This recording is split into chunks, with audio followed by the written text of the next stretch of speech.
Muy buenas tardes a todos y muy bienvenidos a este panel Innovar en la gestión del agua, garantizando la disponibilidad futura.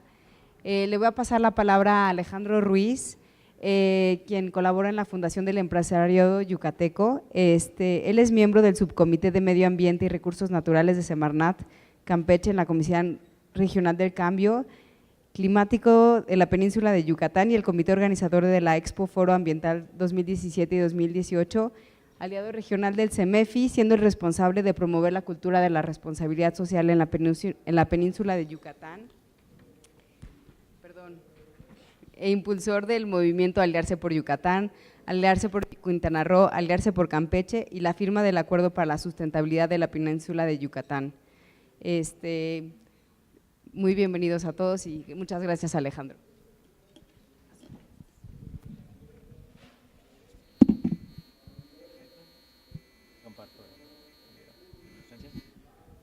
Bueno, pues muy buenas tardes a todos, agradecemos la participación de cada uno de ustedes. Sé que este es uno de los temas que es muy delicado tocar, el tema del agua por todo lo que conlleva, por todas las implicaciones que se dan en nuestro país. Y para comenzar la presentación, les voy a explicar cómo vamos a manejar la modalidad de este panel. Es una modalidad nueva, entonces espero que les agrade. Solo les voy a pedir un pequeño ejercicio que podamos hacer durante el tiempo que dure esta sesión. Vamos a evitar el tomar agua y vamos a evitar el tener que ir a los sanitarios para poder al final concluir con esta experiencia y analizar también un poco las implicaciones que conlleva y la importancia que tiene tan vital recurso. Agradezco aquí a nuestros invitados, a quienes iré presentando de acuerdo a la exposición que vayan presentando. Y les comento, la mesa panel tiene la finalidad de exponer la importancia de los alcances para cumplir los objetivos de desarrollo sostenible, en particular el 6, el de agua limpia de impurezas, accesible para todos y un saneamiento óptimo, planteado por Naciones Unidas para la Agenda 2030, abordando desde la perspectiva del sector privado, las asociaciones civiles y el gobierno, develando los mitos y realidades que hay alrededor de ello, conociendo los avances tecnológicos y de innovación relevantes y permitiendo establecer en el papel y responsabilidades de cada uno de los actores con los cuales se pretende construir una propuesta clara y común para una gestión adecuada al corto y al mediano plazo. La dinámica va a ser la siguiente. Cada uno de nuestros panelistas trae una presentación, la cual va a ir abordando. Son 15 minutos los que va a tener el presentador. Le vamos a ir avisando cuando tenga 5 y 2 minutos para poder hacer este cierre. De esta manera va a tener el mismo tiempo cada uno de nuestros panelistas y posteriormente vamos a abrir un espacio cruzado de diálogo para poder trabajar algunas preguntas ya previamente establecidas. Y previo al cierre del panel abriremos el espacio para preguntas y respuestas del público en general. Entonces, para dar comienzo a esta primera presentación, me permito presentar a Víctor Burguet. Víctor Javier Burguet Ortiz es ingeniero civil, egresado de la Universidad Nacional Autónoma de México y maestro en Ingeniería Hidráulica por esa casa de estudios. Con amplia experiencia en el sector del agua, ha desarrollado una parte importante de su labor profesional como investigador y docente. Es gerente del consultivo técnico en la Subdirección General de Conagua y se ha desempeñado como director general del Instituto Mexicano de Tecnología del Agua, IMTA. Es profesor de la División de Estudios de Posgrado de la Facultad de Ingeniería de la UNAM desde 1985 y ha sido profesor de la Maestría de Ciencias del Agua de la Universidad de Guanajuato y la Universidad Politécnica de Valencia en España. Es presidente del Consejo Directivo Nacional de la Asociación Mexicana Hidráulica, AMH, miembro de la Academia de Ingeniería del Colegio de Ingenieros Civiles de México y de su Comité de Agua y de Resiliencia de la Infraestructura, de la International Water Association y de la International Water Resources Association. Les pido lo recibamos con un muy fuerte aplauso.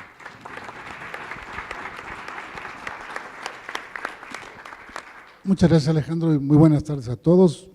Muchas gracias por la invitación. Como habrán escuchado, trabajo en la Conagua, pero pues aparte de eso hay vida. Soy presidente de esta Asociación Mexicana de Hidráulica, me pidieron que hablara en nombre de ella, entonces voy a tratar de hablar como si fuera yo una AC y trataré de no criticar aquí a Hugo para que tengamos algún debate a lo largo de esta sesión. Bueno, les quería yo presentar qué es la Asociación Mexicana de Hidráulica. Es una asociación de profesionales del agua y también interesados del agua. No tiene que ser especialista en el tema agua, simplemente interesarse en el agua. En general está hecha para ingenieros, pero ya actualmente tenemos abogados, antropólogos, sociólogos, de todo. Eso marca en buena medida el cómo ha cambiado el tema del agua en el país. Antes era un tema de ingenieros, los ingenieros durante mucho tiempo estuvimos acostumbrados a hacer grandes obras, a manejar mucha agua, pues, cientos de miles de metros cúbicos, pero hoy día pues ya las cosas cambiaron. Miren, aquí este es uno de los productos que hacemos en la asociación, revistas en donde, por ejemplo, la imagen de la izquierda, ustedes pueden ver una inundación que hubo el año pasado, si no mal recuerdo, en Nayarit y Sinaloa. Tenemos que ver con todo lo que tenga que hacerse de producción de alimentos, nos afecta mucho el cambio climático, yo diría que es al sector que más nos afecta el cambio climático. Y bueno, de los productos que hacemos es la revista, que es de divulgación para la sociedad en general. Hacemos congresos, seminarios, cursos, talleres, en fin, tratamos de estar involucrados con la sociedad para tratar de que el agua sea un tema relevante para el gobierno y para la sociedad, cosa que no tenemos mucho éxito porque les acaban de pedir que no tomen agua y yo estoy de acuerdo con eso porque esa agua es muy cara, esa agua va a dar a manos privadas que ganan demasiado. Esa botellita, por ejemplo, que estoy viendo ahí en el Oxxo, ha de costar alrededor de 8 pesos, 11, santo Dios. Sin embargo, en nuestras casas, yo que ya tengo más de 60, ya me cobra el gobierno de la Ciudad de México 60 pesos al bimestre por 60 metros cúbicos, o sea, como por, ¿cuántas botellas de agua serán esas? Como 120,000 botellitas de esas, ¿no? Y en cambio pago 60 pesos y por esas 11 pesos, pues no hay consistencia, no sé qué está ocurriendo en nuestro país, que preferimos pagar eso, pero no pagamos el agua a lo que cuesta. Bueno, también preparamos peritos en ingeniería, que es una aportación que hacemos a la sociedad porque se vienen problemas de repente en el país.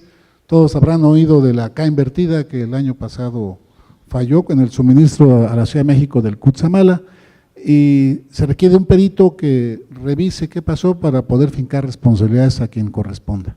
Entonces, para eso son los peritos.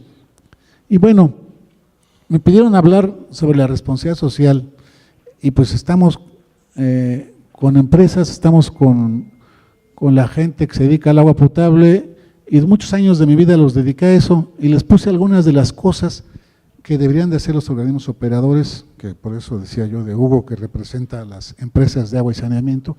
¿Qué tendríamos que estar haciendo? La responsabilidad social de los organismos operadores, y a ver Hugo qué reacción tiene, sería, para empezar, pues dar un buen servicio, cosa que no lo da. Por eso la sociedad no está muy dispuesta a pagar lo que vale el agua porque les hemos fallado, tenemos eficiencias muy malas, eso encarece el costo y cualquier ineficiencia en una empresa se le traslada al usuario y entonces el usuario pues ya o no tiene un buen servicio o se lo pueden dar muy caro. Y entonces ese es el problema que tenemos.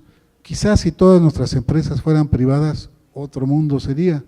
Yo veo que Aguacán es mucho mejor que bastantes organismos públicos que en nuestro país han de saber que son municipales y es otra forma de ver la vida, incluso yo diría, trabajar el agua como una empresa privada o trabajarla como el sector público, en donde pues no hay incentivos, simplemente no hay incentivos para los funcionarios si son mucho más eficientes o mucho menos. En general no hay un incentivo para el operador porque además va a estar poco tiempo, ¿no? De las cosas que yo creo que nos falta hacer en este país para que los organismos sean socialmente responsables, den un buen servicio, es rehabilitación de tuberías. Todo el mundo ha escuchado, por ejemplo, aquí en la Ciudad de México que el agua es tan cara, que se tira mucha agua y es cierto. Yo criticaba mucho a la anterior administración, que era, por cierto, el administrador de SACMEX, era el presidente de ANEAS, que estuvo 12 años y no mejoró ni un solo punto porcentual de eficiencia del organismo en 12 años. Pues yo decía, ¿y cómo puede seguir en el puesto? Si cualquier director general de una empresa privada, yo quiero ver que esté 12 años y no mejore el rendimiento ni un punto porcentual, pues no es negocio, ¿no? Bueno, eso pienso. Entonces tenemos que rehabilitar la infraestructura, tenemos que dedicar recursos a ello. Confiabilidad del suministro. Esto es un tema casi que ni se conoce en los organismos operadores, ¿no? Yo hice muchos estudios sobre confiabilidad cuando trabajé en el IMTA que mencionaban, y yo iba, en el IMTA es un centro público de investigación y vendíamos proyectos, y este proyecto lo quise vender en todos lados y pues todos me veían con ojos de este cuate que trae.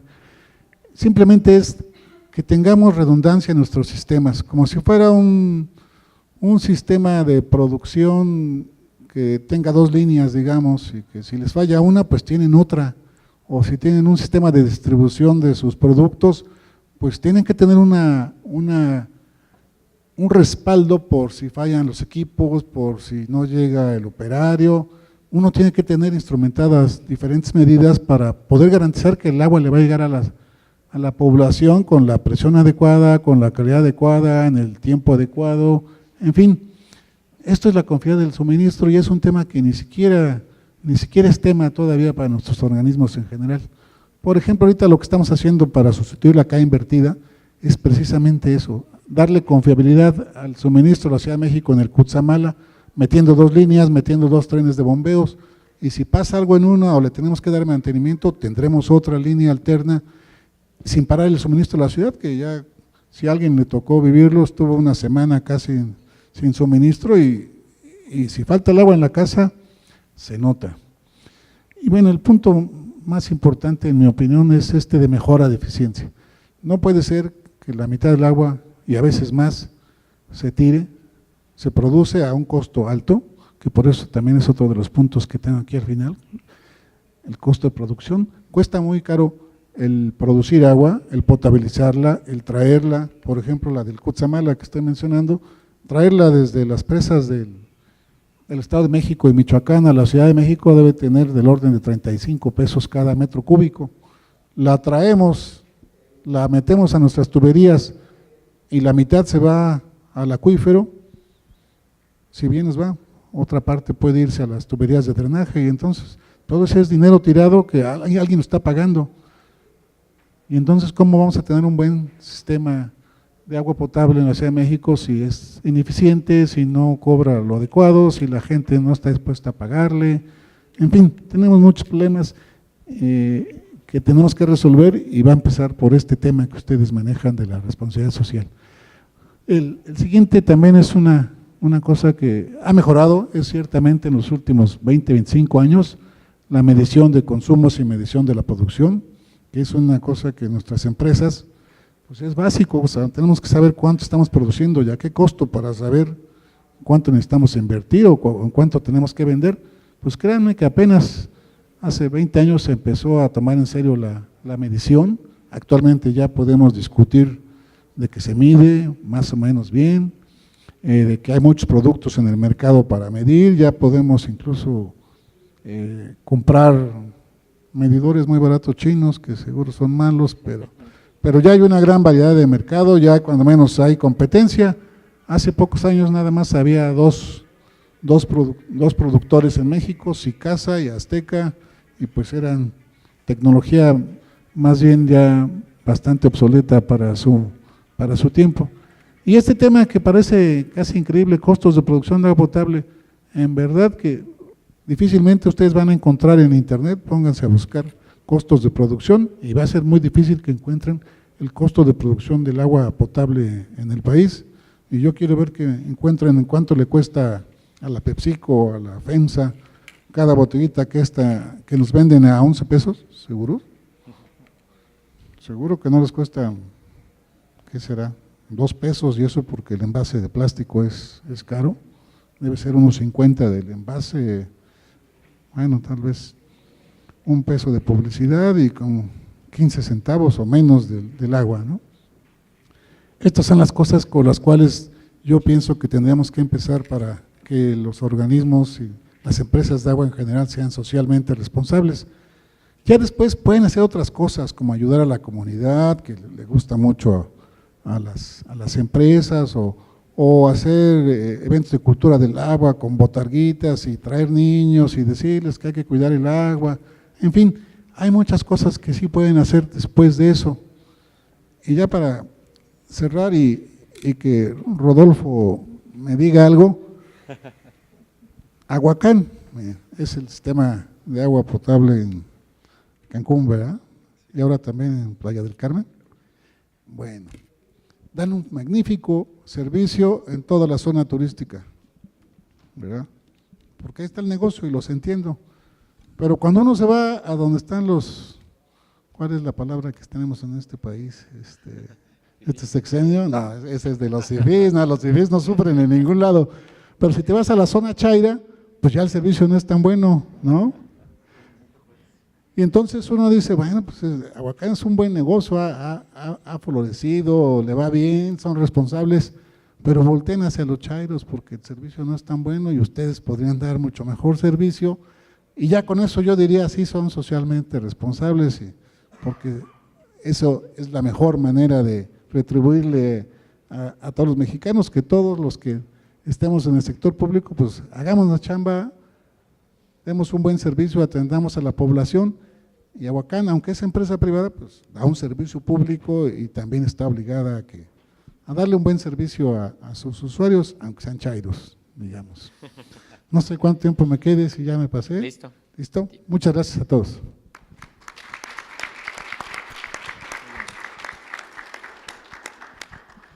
Víctor, agradecemos mucho, la forma en la que lo explicaste fue genial y aparte agradecemos tu sinceridad, le dio un toque particular a tu presentación. Esperamos que así abordes las preguntas. Bueno, pues a continuación tengo el honor de presentar a Hugo Roberto Rojas Silva. Es licenciado en Economía, con maestría en Negocios y diplomado en Dirección de Organismos Operadores, este último otorgado por la Universidad Nacional Autónoma de México. Ha sido jefe del Departamento de Planeación en Sistema de Agua Potable, Drenaje y Alcantarillado de Puerto Vallarta, Dirección de Promoción Económica del mismo municipio, analista económico de la Comisión de Planeación, Programación y Presupuesto de la Cámara de Diputados y profesor universitario en pregrado y posgrado en materias relacionadas a la ciencia económica. En 2013 recibió el Premio Nacional de Procesos de Innovación en Servicios de Agua Potable y Saneamiento y actualmente es director general de la Asociación Nacional de Empresas de Agua y Saneamiento, ANEAS. Bienvenido. Muchas gracias. Gracias. Bueno, agradecer la invitación para presentarnos en foros que normalmente nosotros no compartimos. Normalmente estamos y compartimos con los ponentes que están aquí conmigo, foros normalmente que tienen que ver precisamente solo con hidráulica, tiene que ver con el agua y saneamiento, y son pocas las oportunidades que tenemos para participar en foros alternos con temas o con un público diferente como son ustedes, y ya que precisamente uno de nuestras funciones como asociación, tanto AMH como ANEAS, es precisamente divulgar los temas y ponerlos en la mesa del interés público, pues es precisamente un tema que nos interesa mucho y por eso estamos con ustedes y les agradecemos la invitación. Bueno, ANEAS es una asociación que tiene más de 35 años de experiencia, somos una AC, está integrada por organismos públicos, estatales y municipales de México, está integrada también por empresas privadas, tenemos asociados a instancias académicas y gremiales que participan o están interesados en el sector, tenemos cerca de 500 asociados, de los cuales en conjunto representan a más de 100 millones de mexicanos que reciben los servicios diariamente, tenemos 480 de los 2.500 que se supone que deberíamos de tener como asociados. Sin embargo, la realidad del país es que todavía la mayor parte de los municipios no cuentan con un organismo específicamente que atienda los servicios de agua y saneamiento. En la mayor parte de los municipios pobres, en los municipios de los estados con mayor número de municipios, con trabajos tienen a veces un fontanero que atienda todo el servicio de un pueblo. Imaginen ustedes, tenemos el caso cerca de Puerto Vallarta, por ejemplo, de Pueblos Mágicos, en donde el tema de la atención del agua y saneamiento solamente lo manejan 2 personas. Y lo único que hacen es echarle un poco de cloro a las fuentes de abastecimiento y después ver dónde tiran las aguas negras lo más lejos posible del poblado. Entonces, pues eso no es socialmente responsable. Y eso es algo que ANEAS ha pugnado mucho también, porque se establezcan organismos especializados con la gente capaz para poder brindar estos servicios. Y dentro de esos asociados, por supuesto, también tenemos los operadores privados, no solamente públicos, como es el caso de Aguacán, que es una concesionaria privada, Aguas de Puebla, Aguascalientes, entre algunos otros. Y esto lo menciono porque es digno de mencionar que la participación privada no es privatización. Durante muchos años ya hemos recibido algunos comentarios acerca de que cada que se concesiona un servicio estamos privatizando el agua, cuando realmente no lo es así. Estamos buscando la participación privada, como decía el ingeniero Víctor, para que precisamente podamos mejorar los servicios. Si en algún momento los encargados de los servicios, como son los ayuntamientos, deciden, una vez que terminen las concesiones, que están en capacidad y potencialidad de tomar en sus manos los servicios, pues bienvenido sea. Pero la participación privada en la mayor parte de estos municipios que les comento, en todos los municipios, de hecho, donde los organismos privados operan, son organismos con altas eficiencias, de las que comentaba el ingeniero, con una alta eficiencia comercial, con una alta eficiencia física y siempre en un proceso de mejora. Bueno, nuestra experiencia en los últimos años como asociación se ha encaminado básicamente en 4 puntos. La primera y muy importante en los últimos años ha sido la gestión presupuestal. Una de las grandes problemáticas por las cuales precisamente la rehabilitación de las tuberías no se logra es porque se necesita muchísimo dinero. Muchísimo dinero. Imaginen ustedes que cada año que no se le otorga un presupuesto suficiente se suma a las necesidades de rehabilitación. No es que empecemos de cero el siguiente año, sino que este año se suman muchos miles de metros lineales de tuberías que necesitan ser rehabilitadas y se suman a los años en los cuales no se han hecho. Entonces, sumar la cantidad de dinero que necesitamos para que esa agua que nos cuesta tanto producirla no se tire en el camino, pues por supuesto que necesita presupuesto constante, necesita presupuesto que sí, claro, también sea verificable, que sea bien gastado, pero se necesita mucho dinero. El segundo punto es la difusión de la información, difundir todos los temas en foros como los que ustedes están realizando, difundir todo lo que la problemática representa para México, difundir también lo que otros países han logrado en estos temas, difundir lo que las instituciones internacionales sugieren como formas o propuestas de solución. Una tercera experiencia tiene que ver con la formación de capacidades. Uno de los problemas que comentábamos era que tenemos una rotación terriblemente alta en el sector de agua y saneamiento del país. ¿Cuántos años creen ustedes que dura un director de un organismo público en México como promedio? 3, ojalá fueran 3. ¿Alguien más da menos? 1.5.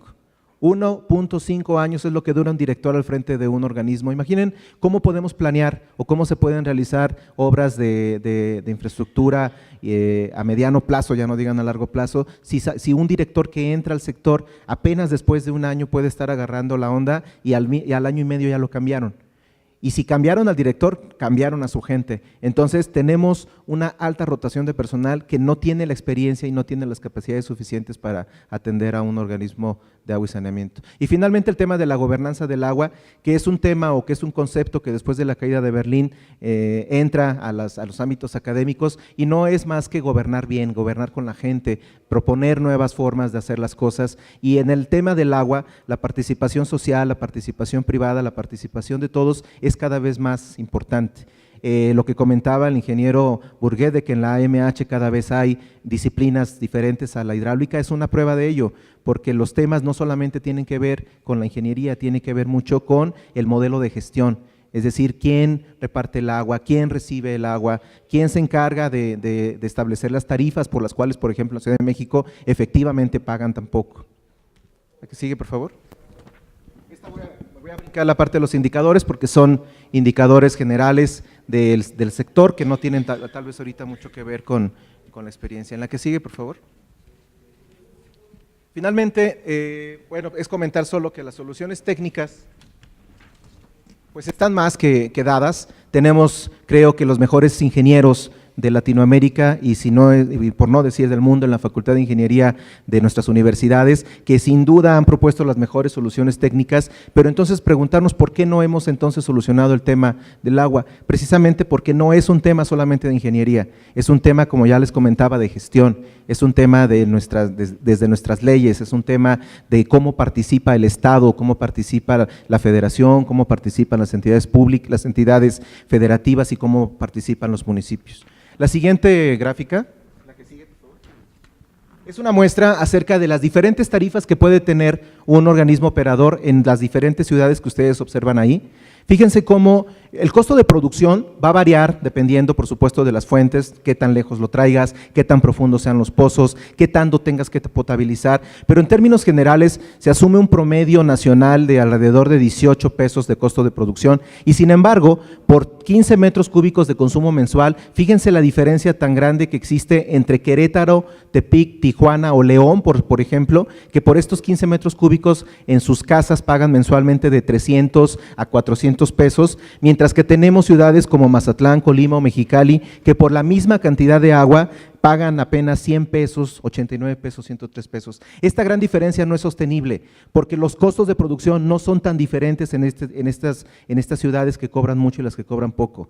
La energía eléctrica, el personal, los químicos que se necesitan para potabilizar son los mismos. Quiere decir que esta diferencia entre lo que nos cuesta y lo que están cobrando es precisamente la deficiencia en las eficiencias del servicio. Estas tarifas insuficientes, este es el resultado, ¿por qué no podemos rehabilitar las tuberías? ¿Por qué no podemos dar un servicio de calidad a nuestras poblaciones? La que sigue, por favor. Bueno, estas son tarifas comerciales e industriales, pero no cambia nada, es exactamente el mismo. Vamos a la que sigue, por favor. La determinación de las tarifas, como comentábamos entonces, México se enfrenta a una problemática también en el sentido de que si cobráramos en todos los municipios lo necesario para poder dar un servicio adecuado, pues tal vez no sería posible. Contamos en la siguiente gráfica, por favor. Nos vamos hasta el mapa de México. Bien, los puntos rojos que ustedes observan en el mapa de México son los puntos en donde la población de esos municipios tienen más del 90% de pobres en sus demarcaciones. Entonces, ¿cómo cobrar tarifas que se ajusten a los costos con un 90% de población pobre? Tenemos que ver, y esto es lo que les comento de la gestión del agua, tiene que haber un modelo nacional, un modelo de gestión nacional que diga que deben existir tal vez subsidios cruzados, se me ocurre, ya no solamente entre usos doméstico, comercial, industrial, sino también entre entidades federativas y en una bolsa federal o estatal en donde se invierta lo necesario para que estas personas también obtengan los servicios como los obtienen el norte. ¿Cómo es posible que el norte, por ejemplo, tiene los mejores organismos operadores del país y no tienen agua? O sea, los estados del norte son los que no tienen agua y los estados del sur, que normalmente sufren hasta de inundaciones, tienen los peores servicios de agua y saneamiento. O sea, es una contradicción que tenemos que resolver. La que sigue, por favor. Otro punto en el cual hemos tenido últimamente participación es en el tema del derecho humano al agua y que tiene que ver mucho con los objetivos de desarrollo sostenible de los que hemos trabajado. Se legisló en el artículo 4 de la Constitución que los mexicanos tenemos derecho a los servicios de agua y saneamiento de calidad y sin embargo no se han cambiado las leyes que pudieran reglamentar esa situación. Se ordenó que se hiciera una nueva ley general de aguas que no se ha legislado, se ordenó que se reglamentara el derecho humano al agua y tampoco se realizó, de manera que ahora es una obligación que realmente no tiene responsables. O sea, realmente el municipio en el artículo 115 dice que es el encargado, pero los municipios por sí solos son incapaces de brindar este derecho, no son capaces de sostenerlo. Entonces, si no ha funcionado, por más que una ley o un acuerdo diga, pues hay que revisar qué podemos hacer. La que sigue, por favor. Finalmente quisiera irme al último, cómo innovar para garantizar la disponibilidad futura del agua, ya que estamos con el tiempo recortado, por favor. Esa. En la cual entonces nosotros propondríamos, pues obviamente una ley general de aguas que se legisle, que se haga, que se concrete. Ya la Cámara de Diputados, a través de la Comisión de Recursos Hidráulicos, ha iniciado una serie de foros de consulta en las cuales están todos ustedes invitados porque es público, van a estar en diferentes ciudades y precisamente es con miras de poder legislar todo lo que no hemos legislado, todo lo que está en el aire, y va a ser una oportunidad importante. La segunda, la seguridad presupuestal. Tenemos que garantizar en el presupuesto, ya que este es un derecho humano al agua, que tenga con los recursos presupuestales suficientes para que los puedan atender. Nosotros, a través de la asociación, estamos proponiendo la creación de un fondo en el ramo 28, que es el ramo de aportaciones, junto con el 33 de participaciones, en donde se le pueda etiquetar todos los años un recurso que no pueda disminuir, un recurso que nos permita abatir todos los rezagos que tenemos de infraestructura y poder llegar a la meta que plantea el Objetivo de Desarrollo Sostenible. Aseguramiento de mantener las capacidades de capital humano. Tenemos que legislar algo que diga que las personas que se encarguen de este servicio público tienen que ser personas con la capacidad para realizarlo. Gestión enfocada a una visión de Estado, que es precisamente no soltar de parte de la Federación la responsabilidad de los municipios, ya que no ha sido exitoso. El Estado, cuando el derecho humano menciona que el Estado garantizará, no se refiere solamente al municipio, se refiere a todo el Estado en su conjunto, federación, entidades federativas, municipios y sociedad en general.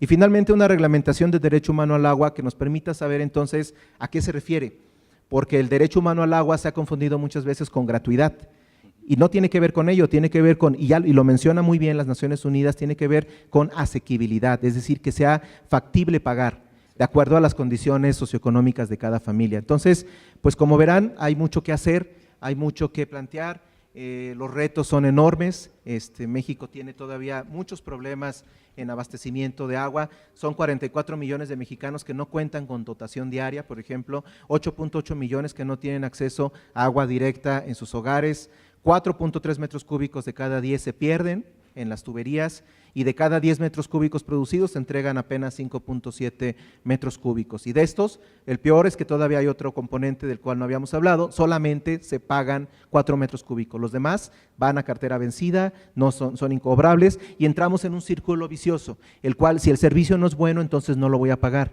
Y si no lo pago, pues entonces los organismos operadores no tienen con qué dar un servicio de calidad.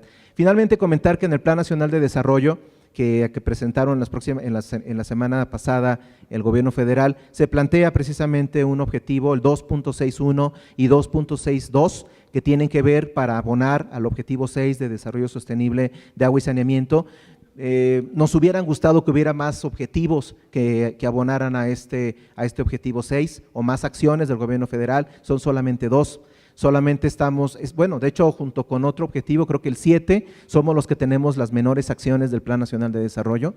Eso, bueno, pues no es lo recomendable. Lo ideal hubiera sido que tuviéramos más acciones, que hubiera más transversalidad en los 3 ejes del Plan Nacional de Desarrollo donde pudieran abonar a esto. Ojalá y con estos 2 objetivos sea suficiente. Reconocemos que en el Plan Nacional de Desarrollo por primera vez se menciona el indicador de abastecimiento o cobertura de agua potable, pero de forma diaria, porque los indicadores en años pasados solamente mencionaban cobertura en términos generales y en esos términos alcanzábamos más del 94% como país. Sin embargo, 94% del país tenían tubos, pero no tenían necesariamente agua. Ahora, en esta ocasión, el Plan Nacional de Desarrollo ya reconocen que el indicador que hay que medir es el de contar con los tubos, pero con agua, con dotación diaria. Y entonces, en ese sentido, ahora el indicador baja a 62%, si no mal recuerdo, y el objetivo es que al 2024 el porcentaje suba a 64%. Si será poco o mucho, será cuestión también de estudiarlo. En términos de números, estos serían 8 millones de personas más que tendrían que tener abastecimiento de agua diaria en el 2024. Y ahí sí ya se escucha un poco más reto. Ojalá hubiera sido un poquito más, pero va a depender de las inversiones públicas que también haga el gobierno federal. Entonces, con eso me quedo. Muchas gracias. Muchas gracias, Hugo.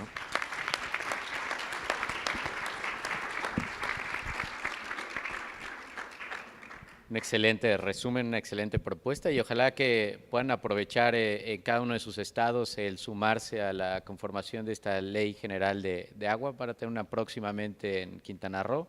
Ahí Río Secreto abrió las puertas con centenialas del agua. Entonces, pues vamos a estar muy pendientes de todo lo que se vaya. Así que consolidando, efectivamente valdría la pena hacer esos comparativos entre la ineficiencia de administrar el tema del agua potable por la parte de los municipios y cómo lo están manejando desde el sector privado.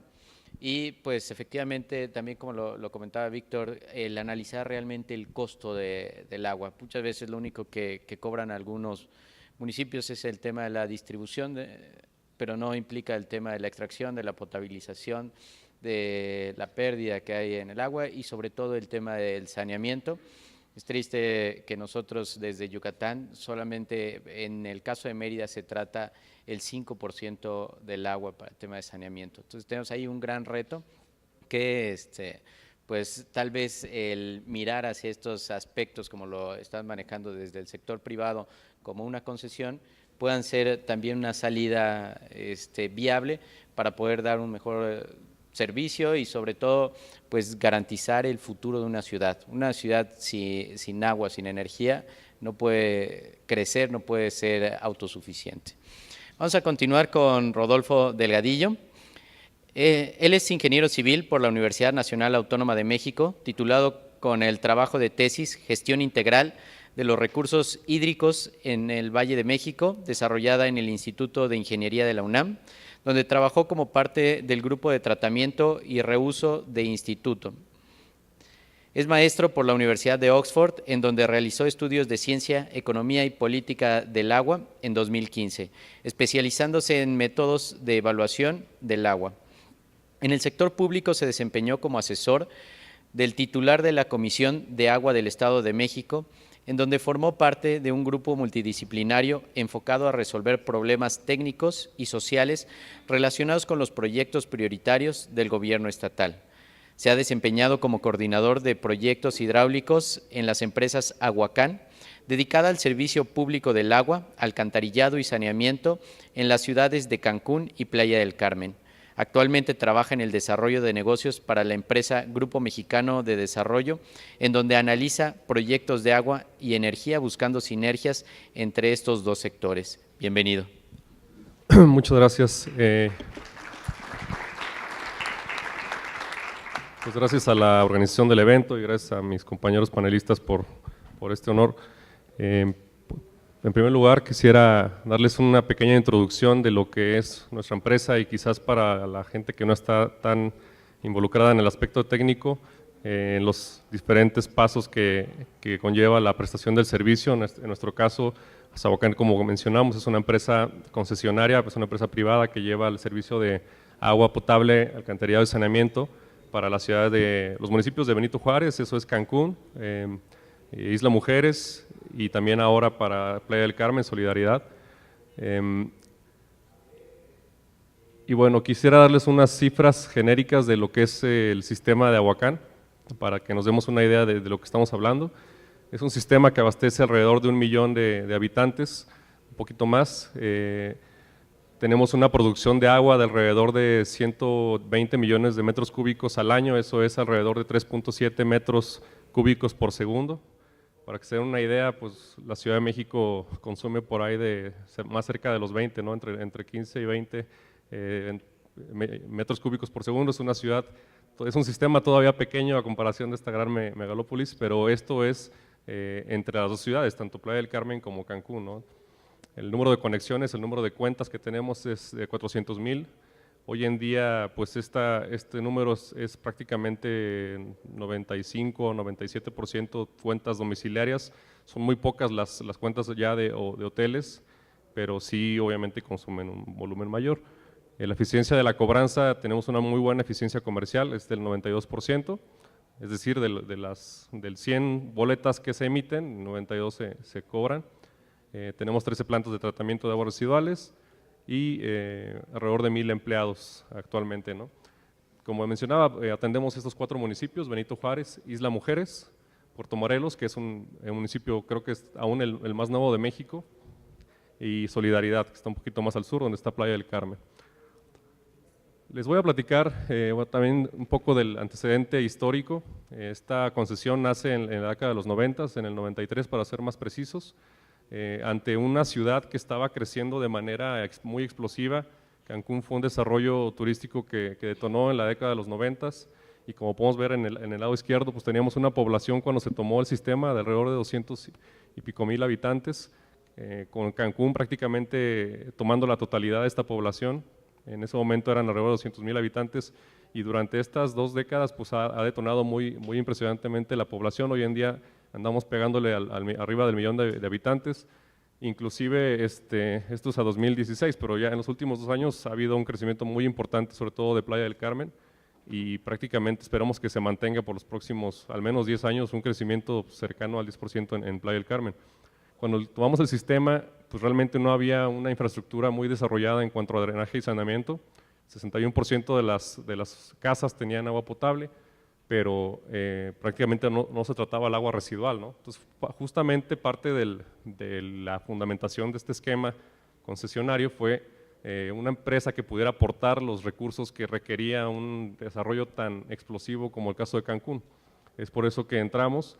Y bueno, a la par del crecimiento, se han tenido que hacer inversiones muy fuertes para mantener el crecimiento, el suministro en el crecimiento poblacional, además de que hemos incrementado la cobertura. Hoy en día estamos en el 100% de agua potable en las zonas regulares, es decir, sectores incluidos en el Plan de Desarrollo Urbano, y 91% de drenaje. Prácticamente todo el agua que se aporta al drenaje es tratada al 100%. Aquí tenemos una gráfica un poquito para darnos cuenta del nivel de crecimiento en estos municipios, en la línea azul, contra el crecimiento a nivel nacional de la población, ¿no? O sea, ha sido realmente un crecimiento muy importante y ha sido un reto, pero ahí vamos con el sistema de suministro. Aguacán es una concesión que incluye las 5 fases del ciclo del servicio público. Es decir, hay concesiones que en algunas partes del país toman solamente el tratamiento o solamente la cobranza, como el caso de la Ciudad de México. Aquí nosotros tenemos desde la extracción del agua en pozos, la potabilización, la conducción y la distribución y el saneamiento, ¿no? Entonces, prácticamente es el espectro completo del agua y por eso nos ha permitido tener una muy buena integración en el crecimiento del sistema, ¿no? Y bueno, les voy a platicar un poquito de estas 5 fases y algunas acciones que estamos llevando a cabo en estas 5 fases para bueno, tener una mejor gestión del servicio, incluyendo algunas metodologías o algunas técnicas que son nuevas, al menos en el caso de México, y que creemos que pueden ser replicadas en otras partes del país. En el caso de extracción, bueno, la extracción básicamente nosotros la hacemos a alrededor de 50 kilómetros tierra dentro de la costa, donde el acuífero ya no es salino, donde el acuífero tiene una capa importante de agua dulce. De ahí explotamos y transmitimos el agua hacia la ciudad. Esa es la extracción. Hoy en día estamos poniendo en marcha 2 plantas de desalinizadoras en el caso de Playa del Carmen. Playa del Carmen es un sistema que recién se integró a nuestro sistema, a nuestra concesión, perdón, en una ciudad que está creciendo explosivamente y la red de agua potable no estaba dando abasto con tanto crecimiento. Fue por eso que decidimos implementar estas 2 plantas en puntos muy específicos de la red, donde la gente no estaba obteniendo agua suficiente. Entonces, nosotros vamos a tomar este sistema y estamos desarrollando las tuberías y las redes para llegar a los hogares, pero el tiempo nos está ganando un poquito y por eso fue que se tomó la decisión de atacar directamente las zonas donde había un suministro más bajo y fue ahí que se integraron estos sistemas, ¿no? Para inyectar agua de la mejor calidad. En potabilización, prácticamente el acuífero en esta zona de la península es muy bondadoso, el agua es de una calidad excepcional. Realmente lo único que se hace para cumplir con la norma de la Secretaría de Salud es la potabilización, es incluir el cloro necesario para evitar la formación de contaminantes biológicos. Para ello tenemos casetas de cloración en varios puntos de la red. Anteriormente estas casetas eran como la imagen de arriba, eran casetas de cloración abiertas donde se mantenían los tanques de gas cloro. El gas cloro es un químico muy peligroso, es muy delicado en todos los sistemas de agua potable. Aquí Hugo no me dejará mentir, es un tema realmente de riesgo, y es por ello que estamos integrando y convirtiendo estas casetas a casetas cerradas, donde tenemos un sistema de neutralización si llega a haber un escape de gas cloro que pudiera ser peligroso a la población alrededor. Estas casetas permiten el encerrar la contención exactamente del gas y la neutralización mediante estos scrubbers, que es el equipo que aparece abajo, donde te da un colchón, digamos, para atender la crisis. En el caso de almacenamiento, pues estamos integrando al sistema un sistema SCADA, es decir, de supervisión y control de nuestros tanques y de nuestros bombeos. Esto nos permite tener información en tiempo real de cómo están funcionando nuestros equipos de bombeo para la ciudad y de almacenamiento. Cancún, a diferencia de muchas ciudades en México, es una ciudad con una topografía realmente pues, plana. No tenemos sistemas a gravedad más que la parte de alcantarillado, y aún ese en algunas partes se bombea. Entonces, para la distribución del agua, nosotros dependemos mucho del bombear 24 horas al día, 7 días a la semana, y es importantísimo para nosotros mantener nuestros sistemas siempre funcionando de manera óptima. Es para ello que se ha instalado este sistema SCADA, en el cual tenemos control, y si algún equipo llega a fallar, tenemos también geolocalizados las brigadas que están en las calles para decirles, ¿sabes qué? Muévete al tanque tal. Tenemos equipos en stock para reemplazar los equipos más críticos, y de esa manera hemos mantenido un tiempo de respuesta pues muy rápido, uno de los mejores a nivel nacional.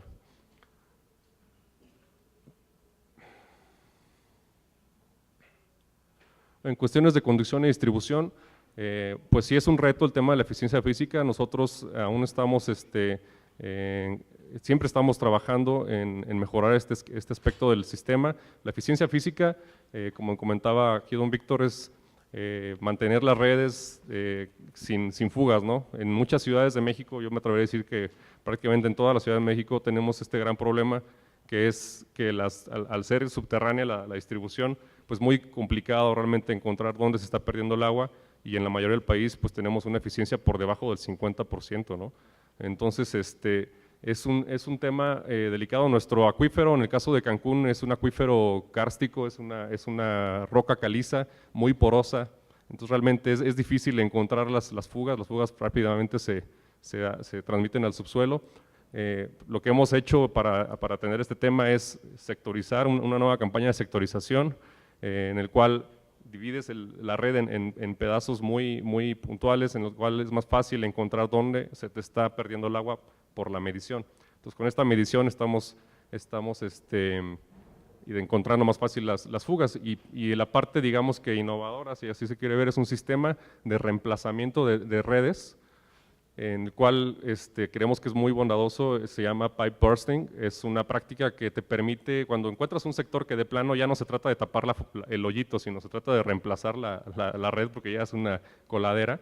Estamos utilizando estos equipos como el que aparece en la imagen de abajo, en el cual prácticamente se mete una tubería nueva con una punta en la cual se va destruyendo la tubería anterior. Es decir, se mete una línea por la tubería existente, o lo que queda de la tubería existente, y sobre esa misma conducción se jala un tubo nuevo, y de esa manera las afectaciones a la población son mucho menores, porque no se requiere abrir una calle completa, sino que solamente en la entrada y en la salida de ese tema se va a hacer un acceso, y se hace este pipe bursting, ¿no?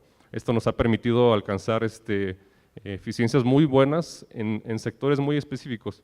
Hace rato comentaban que cómo es posible que no ha subido ni 1% la eficiencia en el caso de la Ciudad de México. La verdad es que la eficiencia física, es decir, las pérdidas a nivel de una ciudad, es realmente un problema muy complejo. O sea, no es lo mismo atacar una colonia o una manzana que atacar una ciudad, porque el sistema está interconectado. Entonces, muchas veces lo que nos sucede, y a nosotros nos ha pasado, es que a lo mejor tú cambias la red en una manzana o en una colonia, y pasas de perder el 60% a perder el 10%, ya tienes una eficiencia aceptable, pero esa agua que dejas de perder aquí está conectada también a la colonia siguiente. Entonces, si la colonia siguiente tiene la misma eficiencia, lo único que va a pasar es que el agua que dejas de perder de este lado la vas a empezar a perder del lado de allá. Entonces, a nivel de una colonia es muy fácil incrementar la eficiencia, a nivel de un sistema es muy complejo, ¿no? Entonces es muy importante que antes de empezar a meterle dinero a cambiar tuberías, tener muy claro cómo está el sistema interconectado, dividir el sistema en pedazos más manejables, ¿no? Y bueno, finalmente en el tema de saneamiento, como mencionaba, en Ahuacán nosotros tratamos el 100% de las aguas. Estamos ahora en este momento proyectando el tratamiento para los siguientes años.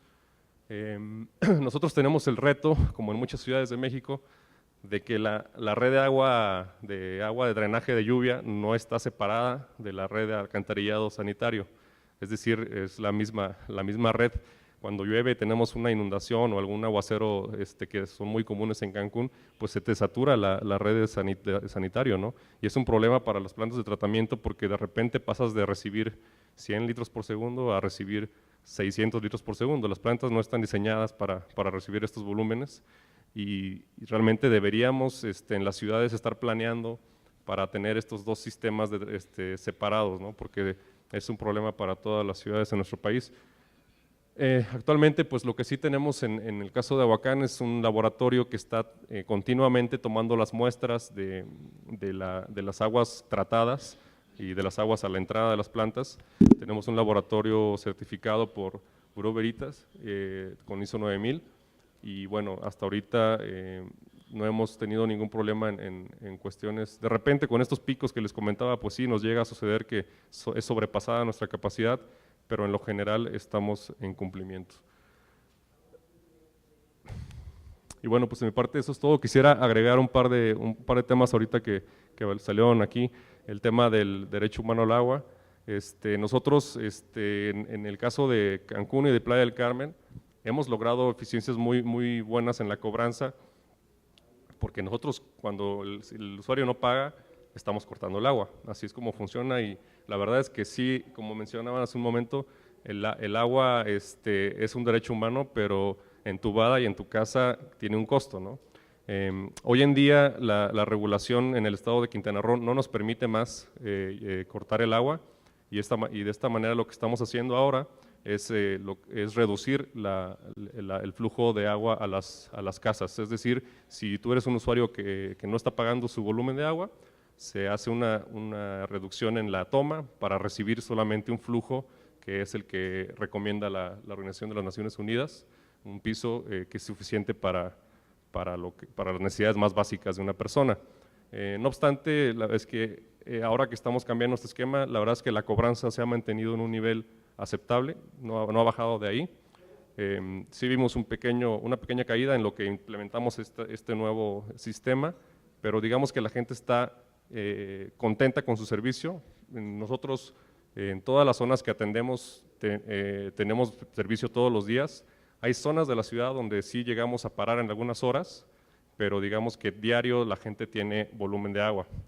Lo que comentaban hace un rato de los fifís y de los chairos, pues, no es tan así. Nuestro sistema sí nació pues muy cercano a los hoteles, porque en ese momento era la detonación del tema turístico, y conforme fueron llegando nuevos asentamientos, fuimos atendiendo de manera a veces un poco sobre la marcha, porque era muy rápido, pero nuestro objetivo siempre ha sido atender con un servicio 24 horas. En el caso de Playa del Carmen, se da un servicio 24 horas a toda la población. En el caso de Cancún, estamos atacando las zonas en las que no lo hacemos.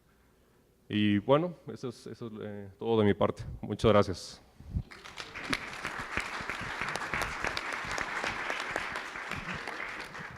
Muy interesante la perspectiva de cómo lo han abordado y lo bueno es que lo pueden hacer de forma integral. Cuando empieza a sistematizar, a partir se van aumentando los costos y pues, por ende el servicio también ya no es tan óptimo en la parte en la que te vas así que poniendo de acuerdo entre diversos responsables de cada uno de los procesos.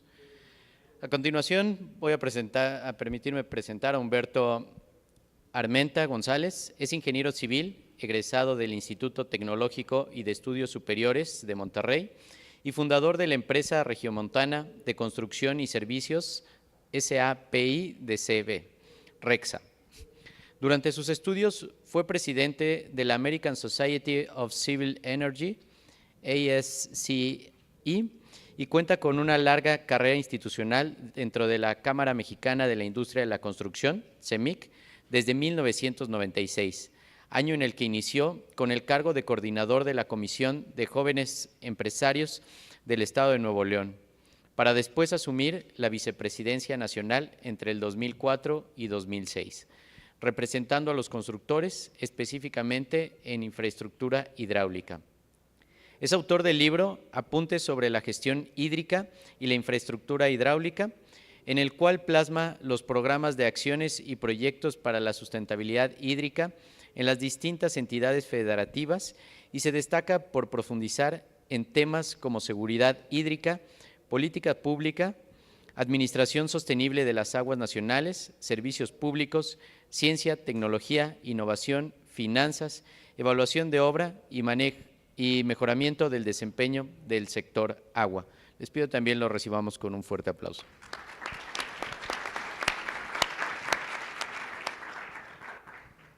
Gracias. Muy buenas tardes ya. Y pues primero que nada agradezco la invitación a compartir este panel, particularmente a los amigos de Ahuacán que nos tuvieron a bien invitar a participar. Bien, pues primero un poco de Rexa, nuestra empresa, es una empresa que se fundó en el 94, 1994 en Monterrey, cuando salimos de la escuela. Es una empresa que nace sin capital, nace con dinero prestado y dinero de los anticipos de las obras. Y bueno, va evolucionando. Este año es el aniversario número 25, perdón. Trabajamos para clientes privados, para administraciones públicas y hacemos promociones de infraestructura con recursos propios y recursos de inversionistas. Algunas de nuestras obras, pues hemos estado realmente ya en muchos sectores, el sector hospitalario, vivienda vertical, vivienda horizontal, escuelas, bibliotecas, centros informáticos, carreteras, y bueno, en lo que nos aborda hoy o en lo que nos ocupa hoy, en infraestructura hidráulica. Hemos hecho ya muchos kilómetros de acueductos, grandes acueductos, redes, hemos trabajado en plantas de tratamiento de agua, y una obra que nos orgullece mucho, una que acabamos de entregar hace apenas unos meses, es el túnel emisor Poniente 2, que es un túnel de drenaje pluvial para el Valle de México. Son las fotos de arriba aquí de esta lámina. Y bien, pues esa es Rexa, nuestra empresa. Y el tema que yo quiero compartir hoy es del derecho humano, si el agua es derecho humano o es un bien de mercado. Hoy por hoy con que está de moda, chairos contra fifís, etcétera. Ya fuera de broma, hay un debate muy serio, gracias, de orden ideológico, político, entre el pensamiento de izquierda y el pensamiento de derecha, que está muy polarizado, sumamente polarizado. Los de un lado dicen, el agua es un derecho humano, debemos de tener acceso al agua todos, podamos o no podamos pagarla, los pobres y los ricos. Eso es lo que se dice, digamos, en un extremo, por simplificar la posición.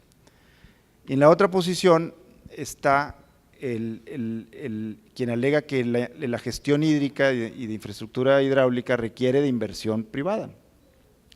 Son tan grandes los retos que se requieren de inversión y de gestión privada. Sin embargo, el capital privado exige un rendimiento, y al exigir, no nomás exige un rendimiento, exige maximizar sus rendimientos. Y cuando se exige maximizar los rendimientos a una inversión, pues no se contempla que se lleve agua a quien no la pueda pagar. Entonces los de un lado dicen, sí, el agua es un derecho humano si vas y la recoges al arroyo, pero ya si te la pongo en tu casa, pues la tienes que pagar. Ese es un extremo. El otro extremo dice, no, yo tengo derecho al agua aunque no la pueda pagar. Y eso hoy por hoy es el debate que está en la mesa de la conversación ideológica política, como digo. Lo que nosotros sostenemos, y en este libro que acabamos de publicar y lo hemos estado diciendo en diferentes foros, es que ese debate en realidad no tiene ni siquiera por qué ser. Hay mucho terreno común entre ambas posiciones, y el concepto que rige ese terreno común es precisamente el concepto de responsabilidad social. Vamos a hablar de cantidades de de agua. Independientemente de qué organismo internacional consultemos para sacar estos datos, la idea sigue siendo válida. Les pido que me sigan, aunque tengan ustedes diferentes cifras, varían muy poco y la idea sigue siendo válida. La cantidad de agua por persona que se requiere para la subsistencia, insisto, depende de quién le preguntes, oscila entre 15 litros por habitante por día y 50 litros por habitante por día. Si le preguntas a la ONU, a la UNESCO, a la que quieras, anda entre 15 y 50 litros por habitante por día. Esto es para necesidades básicas que pudieran catalogarse o tipificarse, o una cantidad de agua que pudiera exigirse como un derecho. ¿Para qué? Para la hidratación, para la higiene, para fines de salud. No es agua, no es un volumen que te va a dar para lavar tu coche, ni para regar el jardín, ni para bañarte en la tina de baño, ni para quedarte con el agua caliente un buen rato en la regadera. Es el agua para la subsistencia mínima. Entonces, nosotros para fines de este cálculo y de esta tesis, agarramos un número intermedio arbitrariamente, 35 litros por habitante por día. Si decimos que 35 litros por habitante por día es lo que se requiere para satisfacer el derecho humano al agua, es decir, proveerle a todos y cada uno de los 120 millones de mexicanos 35 litros por habitante por día, eso nos da alrededor de 1.200 millones de metros cúbicos por año. 35 litros por 120 millones por 365 días del año te da 1.2 millones, perdón, 1.200 millones de metros cúbicos anuales. ¿Cómo se compara ese número de 1.200 millones de metros cúbicos anuales contra el total del agua de la que estamos hablando en el ciclo hidrológico o en el uso doméstico urbano de agua? Este control es un poquito rebelde. Ahí está. Vamos a ver dos gráficas. La del lado de su lado izquierdo habla de, no veo yo hasta allá, pero son 260 y tantos mil metros, 260 y tantos mil millones de metros cúbicos al año. Ese es el total del agua concesionada para todos los usos en el territorio mexicano. Los 1.200 millones de metros cúbicos para el derecho humano al agua equivalen a menos del 1% de esa cantidad.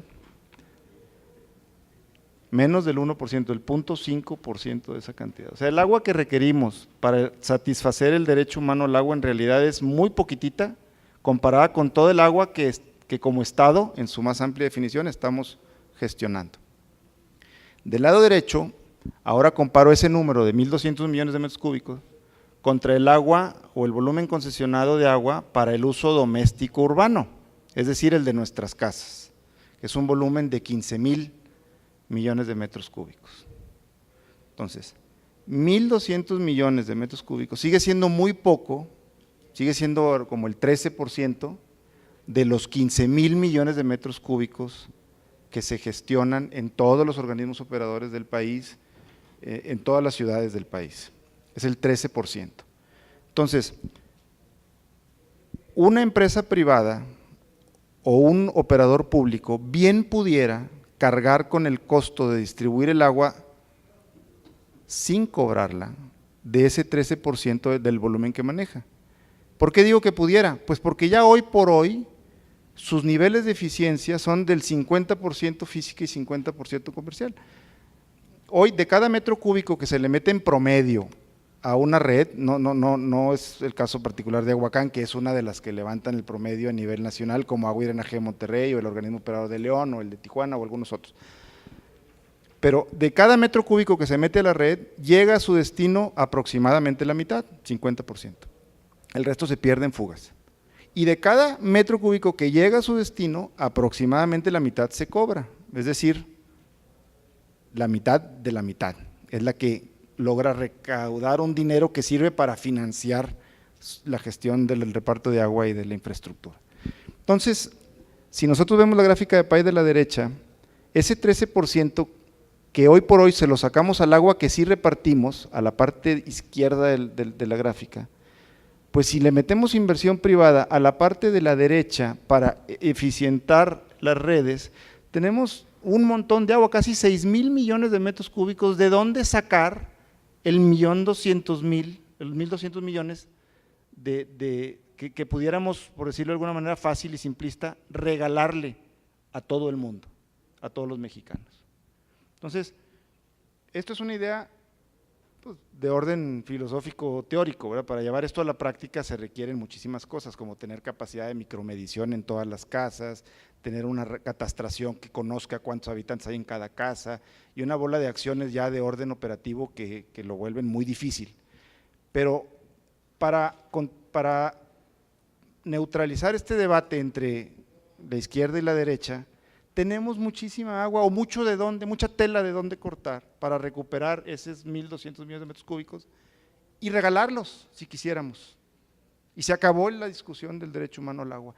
Todo el resto del volumen pudiera liberarse a libre mercado, a venderse con esas botellitas, no a 11, a 20 pesos si hay quien las pague, si quieren, si hay quien las pague, se pueden vender a $20 si hubiera quien las pague, pero primero cargando con la responsabilidad social de proveerle a toda nuestra población una dotación mínima que podemos llamar derecho humano al agua. Ahora, no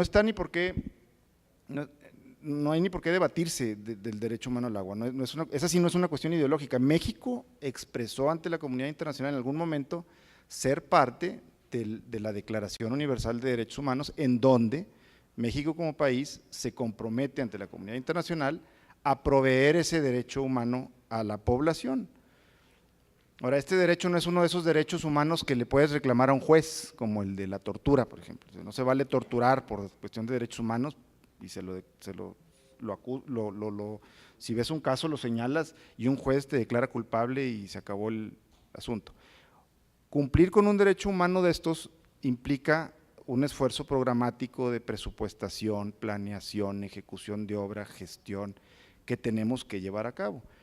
Y entonces ahí es donde nos confundimos. Sí requerimos del capital privado definitivamente por lo grande del reto, por lo grande de la necesidad de inversión, pero también necesitamos hacerlo con un contenido de responsabilidad social. Si un privado es el que lo hace, pues con una regulación sólida puede obligársele a cobrarle a la gente del litro número 36 en adelante, con una regulación sólida y con una tecnología, insisto, es teórico esto, con una tecnología suficiente, utópico, sí, cobrar solo del litro 36 en adelante y cobrarlo al precio que dé al hotelero ahí de Cancún, pues a lo que pueda. Ellos pagan carísimo el agua porque ellos le sacan mucha rentabilidad a su operación y dependen del agua, pero al que no la puede pagar asegura sus 35 litros.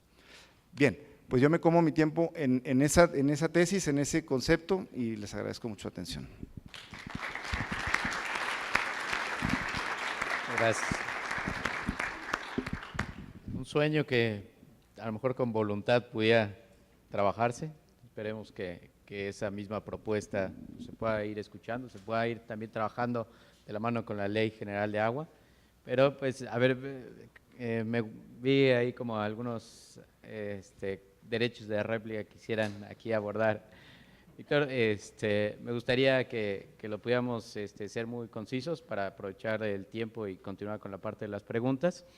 Pues es lo sabroso de los debates, ¿no? El tener diferentes puntos de vista desde la parte privada, desde la parte concesionaria, desde la parte de asociación, desde la parte gubernamental, pública.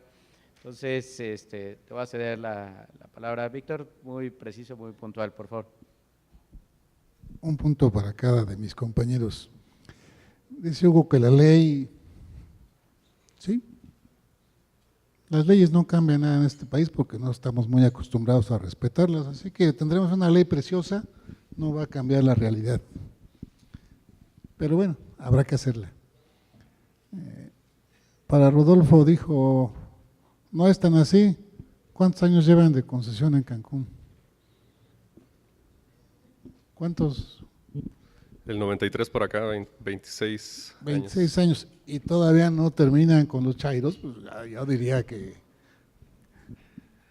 no es tan así, pero lo es, ¿no? Pendientes hay. Pero bueno, es un negocio para ustedes y se entiende. Y lo del derecho a mano al agua, Humberto, yo te quiero decir que sí se puede demandar ante un juez, a cualquier director de organismo operador, a que me dé el agua, y el juez, ya ha ocurrido, hace al menos 10 años en Jojutla fue la primera comunidad donde hubo una demanda de mujeres indígenas de esa comunidad, y el juez le dijo al municipio, tienes que llevarles agua.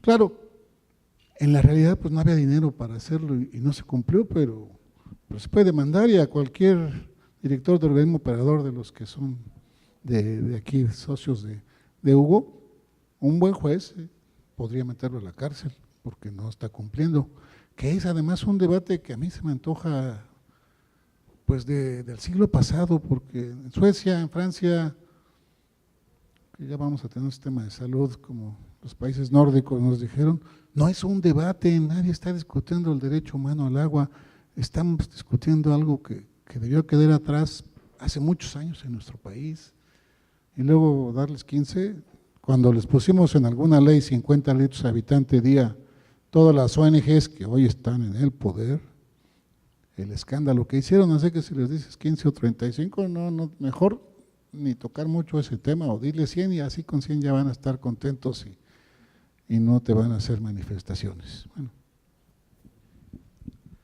Bueno, pues en respuesta sostengo la postura de que no es tan así, pues sí hemos hecho las inversiones necesarias para llegar a las colonias que se han sumado al desarrollo, no obstante hay tantos asentamientos que se han ido agregando a la ciudad de manera irregular e inclusive por ley, no podemos nosotros entrar a darles el servicio a mucha de esta gente, porque si en el momento que tú le otorgas el servicio, les estás reconociendo como una zona regular, cuando el municipio o la autoridad municipal o estatal no lo han hecho. Eso nos mete en un problema nosotros como privados, no lo podemos hacer.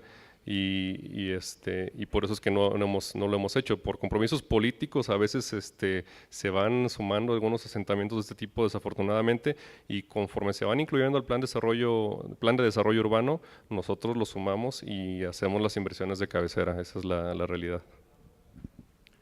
La réplica. Sí, definitivamente es exigible a un juez, y el juez puede hacer una sentencia a favor. Pero si vamos más allá, ya si el juzgado, que es el organismo operador, no tiene la capacidad de llevarle el agua al que gana el juicio, pues estamos parados donde mismo. Definitivamente, se lo puede reclamar un juez, sí. La cosa es, o la tesis va en que el organismo operador sea capaz de llevarle el agua, aunque el juez se lo ordene. Y en el tema del derecho humano al agua, por eso insisto que es un debate muy polarizado, porque los que están de este lado se asumen con la razón. O sea, que eso quiere decir que asumen que los de acá no tienen razón. Y los que están de este lado se asumen que tienen la razón y dicen, ustedes de los de acá solo quieren lucrar con el agua y solo quieren rentabilizar la gestión del agua y solo piensan en eso, y también creen que estos están equivocados. O sea, en una comunidad como la de Suecia, tal vez no hay tantos de estos, pensando que el agua debe ser gratis, y entonces pues no hay debate, exacto, no hay debate. Todos están más concientizados a que entre todos deben de pagar la gestión, y entonces no hay ese debate, no tienen ese problema. En México hay una gran población, si quieren por ignorancia o por manipuleo o por la razón que ustedes quieran, pero hay una gran población que dice, yo tengo derecho al agua, y ya no digas puesta en mi casa con una llave. Los cuates que viven ahí en Michoacán y en el Estado de México, de donde extraemos el agua para el sistema Cutzamala, esa agua estaba en su parcela, estaba en su tierra donde él vivía, y de la Ciudad de México llegamos unos y nos la estamos llevando para la Ciudad de México. Pues ese cuate va a decir, espérense, esta agua es mía, ya no se diga si me la vendes o no me la vendes, esta agua era mía de origen, tengo derecho a esta agua. O sea, en sociedades más civilizadas o más avanzadas en el tema de raciocinio económico, pues no existe ese debate, o es más tenue ese debate. En una sociedad como la de México, donde tenemos muchísimos pobres y además muchísimas generaciones mal acostumbradas a vivir del subsidio y de dádivas, etcétera, que no entienden el concepto de entre todos vamos a pagar por los servicios que entre todos consumimos y exigen el derecho. Entonces, pues que está bien, uno puede creer yo estoy de este o de este lado, es igual, da lo mismo en qué lado te quieres poner. Lo que tenemos que entender, independientemente de qué lado te pongas, es que hay razón también del otro lado. Pero más allá de eso, mi punto es, no tenemos ni por qué discutirlo, tenemos suficiente agua para repartir una cantidad de X sin cobrarla, y nos sobra, y todavía le ganamos. Ese es el punto un poco con la tesis. Quisiera intervenir aquí en estos dos puntos, coincido en ambos, pero creo que a veces el tema del agua lo vemos únicamente como el recurso y no como el servicio. Entonces, el tema, lo que implica ese costo, es ese servicio de extracción, de potabilización, de distribución, de saneamiento, que efectivamente pues también tiene que ser, pues de algún lado alguien lo tiene que pagar.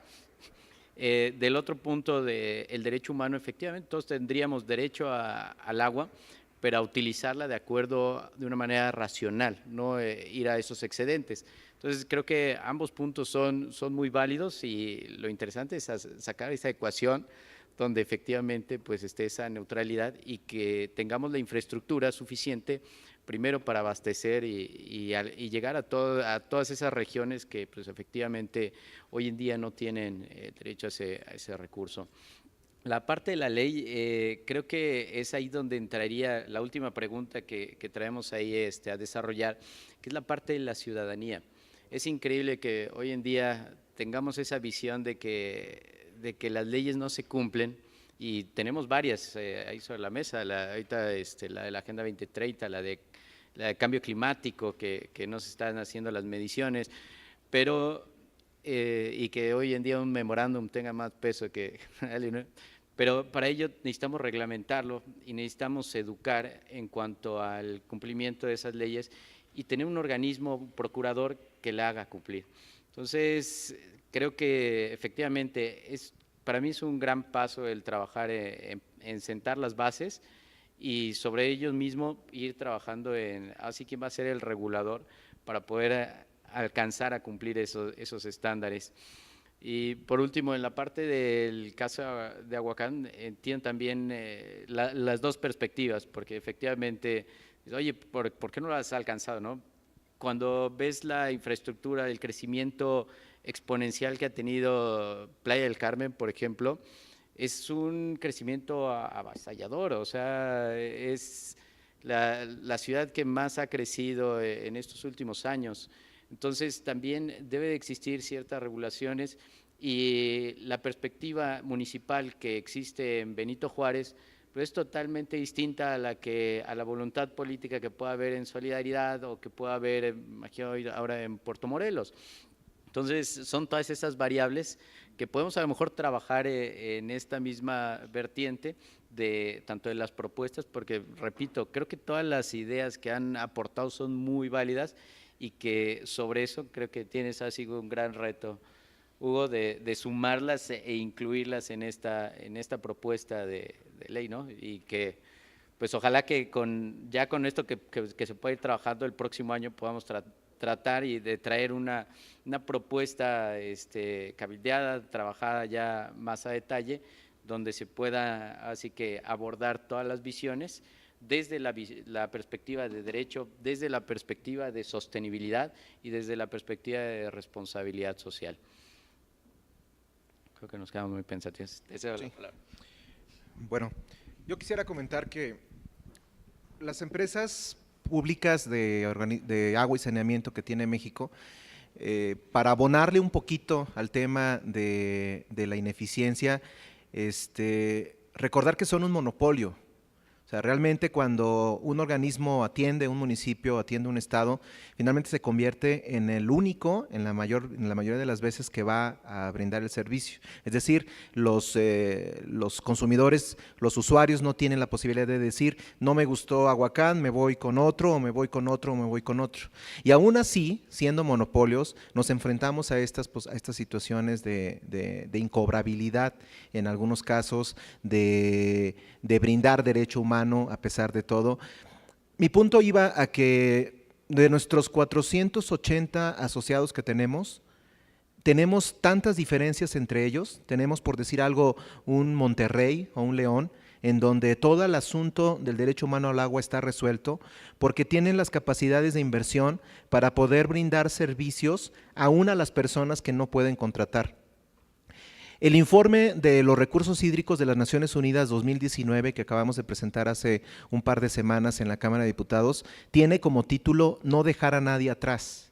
Es decir, para las Naciones Unidas ahora ya ni siquiera se trata de que si el tema del derecho humano ya no es un tema, sino que además dice, y atiendan a las zonas irregulares, y atiendan a los migrantes, y atiendan a los campesinos, porque nadie, en la perspectiva de derecho humano al agua, se debería de quedar sin agua, aunque viva en zonas irregulares o no. Imagínense el reto que implica para un país como México, con tantas zonas irregulares, con zonas urbanas en crecimiento exponencial, en donde realmente tienes limitantes como organismo operador para brindar los servicios, pero que León o Monterrey, por ejemplo, lo que hacen es instalar tomas públicas.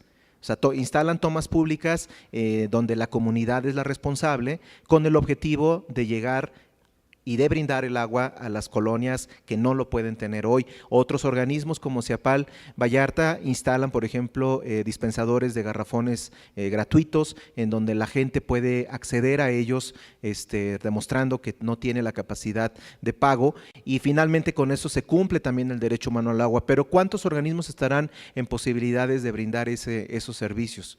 Muy pocos, porque los demás están peleando incluso para pagar la energía eléctrica. El tema es que parece ser que los servicios públicos, más allá de derecho humano, ya no es un tema de interés nacional. Los servicios públicos de agua y saneamiento parece que ya no es un tema de interés nacional. ¿Cómo lo reflejamos? Que en que, por ejemplo, en los temas de tarifas eléctricas, los organismos públicos de agua y saneamiento, hasta hace muy pocos años, tenían una tarifa especial, una tarifa 6 dentro de la Comisión Federal de Electricidad, que permitía tener una tarifa reducida para brindar los servicios públicos. Con la reforma de la energía, con la reforma energética, la Comisión Reguladora de Energía quita la tarifa 6 y nos mete en tarifa industrial normal. O sea, como en la tarifa de un metalúrgico, de un manufacturero, de la Coca-Cola, por cierto. Y entonces, ¿cómo creen ustedes que los organismos que por sí ya estaban quebrados, porque el 90% de los organismos públicos de este país están quebrados, y finalmente les incrementan hasta en 100% sus tarifas eléctricas? Entonces, para brindar el servicio, y al tener dos grandes responsabilidades, una que es dotar el servicio y la otra que es sanearla para no contaminar, pues ¿cuál creen que privilegiaron? Pues el abastecimiento de agua. ¿Y qué es lo que dejaron de hacer o qué están dejando de hacer? Pues tratar el agua. Y entonces vamos a tener niveles de contaminación en nuestros ríos, en nuestros mantos freáticos y en nuestras fuentes de abastecimiento que no queremos ni pensar a qué niveles va a llegar. Entonces, es un tema que ya lo hemos llevado también como asociación ante la Secretaría de Energía, ante la Comisión de Energía de la Cámara de Diputados, pues para que nos devuelvan a esos términos, porque finalmente creemos que debe ser congruente el hecho de que México como país firme derechos humanos, pero pues que también se encargue de garantizarlos, porque pues todos los embates y todos los impactos van a los organismos operadores sin infraestructura, sin recursos y todavía sin un marco legal que les permita defenderse cuando un juez les dice no le puedes reducir el agua a nadie, no lo puedes cobrar. Es más, ahorita traemos algunos impactos, por ejemplo, también de Profeco que vienen adelante, el cual quieren obligar a los organismos operadores a que certifiquen cada uno de los medidores que tienen afuera de sus casas todos los años para que mida lo que dice medir. Exactamente igual que las básculas. ¿Se imaginan el costo que va a representar? Porque obviamente quien lo va a pagar es el organismo operador. Y después el tema ahorita también por ahí anda el hecho de que se va a presentar una demanda multitudinaria por el hecho de estar midiendo aire, porque las tuberías se quedan sin agua y que cuando regresa el agua se viene todo el aire y pues mide un montón de agua, de aire, los medidores. Entonces siempre pues el impacto va al organismo operador, pero no se fortalece, no se hace nada tampoco porque se establezca un modelo de gestión sostenible para ellos. Entonces, nada más dejo esos puntillos. Perfecto. Muchas gracias, Hugo. Tenemos tiempo para 2 preguntas, así que respetando también el favor de su paciencia y aparte de no tomar agua en todo el panel. Si gustan levantar la mano y ahorita les acercamos el micrófono.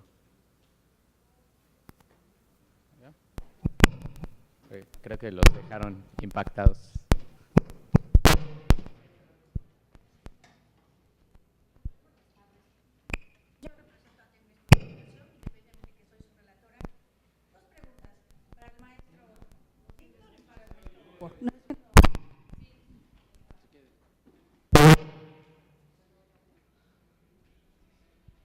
Bueno.